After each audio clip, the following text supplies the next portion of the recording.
শ্রীপর্ণা, হ্যাঁ তোমার জন্য একটা ধাঁধা নিয়ে এসেছি। হ্যাঁ ঠিক আছে, খুব বুদ্ধির ধাঁধা। ঠিক আছে। পারবে তো? হ্যাঁ ঠিক আছে, বলো। সোজা ধরতে হবে। সোজাই ধরবো, ঠিক আছে শুধু তোমার বুদ্ধিটা পরীক্ষা করছি। ঠিক ঠিক আছে, আচ্ছা বলো তো, হাত পা ছাড়া কে জলে সাঁতার কাটতে পারে কিন্তু তার প্রাণ আছে?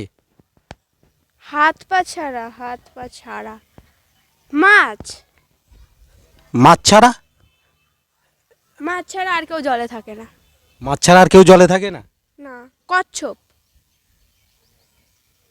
কচ্ছপ। কচ্ছপ কেন? হাঁসও তো জলে থাকে। হ্যাঁ, ও হাত তো সাঁতার কাটে না। এই কেঁচো। কি? কেঁচো কেঁচো কেন? ঠিক করে ভাব ভাব ভাব। হচ্ছে না, সোজা ধাঁধা ধরতে বললাম। হ্যাঁ, সোজাই তো ধরলাম, ওটা তো সোজাই। তো মানুষ সাঁতার কাটে, মানুষের তো হাত পা থাকবে। হাত পা ছাড়া কে জলে সাঁতার কাটতে পারে? হাত পা নেই এমন মানুষ।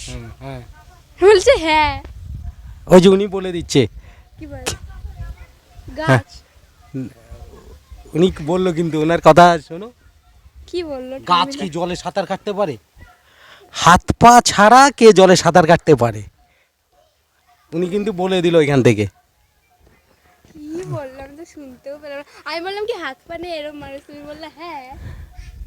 হাত পা নেই, হাত পা ছাড়া বলেছি কে জলে সাঁতার কাটতে পারে, বলো। হাত পা নেই, সবাই তো সাঁতার কাটে না। বলো বলো বলো। আর কি আছে? কি কোনো পোকাই?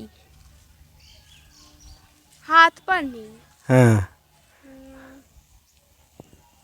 হাত তোর পা মনে নেই। কি আসছে দেখি বলতো। আমার মাছ মনে ছাড়া কি আসছে জলে, আর কি থাকে? মাছ, কুমির, সাপ। বলবো? বল। সাপ। ঠিক, সঠিক উত্তর সাপ। সাপ। ঠিক ঠিক।